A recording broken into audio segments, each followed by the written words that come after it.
Wash basin में बर्तन गंदे छोड़ने पर खातून ने शौहर से तलाक ले ली।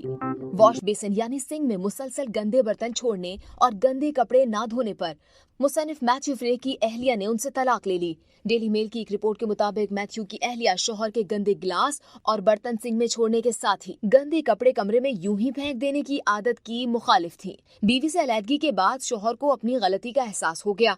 रिपोर्ट के मुताबिक जोड़े का 4 साल का बेटा भी है और उनकी शादी को 12 साल हुए हैं। ताहम अलैदगी के बाद खातून बेटे को साथ ले गई। बीवी की अलैदगी से मुतालिक शौहर मैथ्यू ने अपनी तहरीर में एतराफ किया कि वो अपने गंदे ग्लास और प्लेट सिंक में छोड़ दिया करते थे। उसके साथ कई बार ऐसा भी हुआ कि उन्होंने अपने गंदे कपड़े भी फर्नीचर और फर्श पर यूं ही छोड़ दिए, जिसके बाइस अहलिया ने उनसे तलाक ले ली। मैथ्यू के मुताबिक उन्हें अपनी गलती का एहसास हो गया है क्योंकि उन्होंने अपनी अहलिया के जज्बात की कदर नहीं की। मज़ीद जानने के लिए देखते रहिए डेली जंग।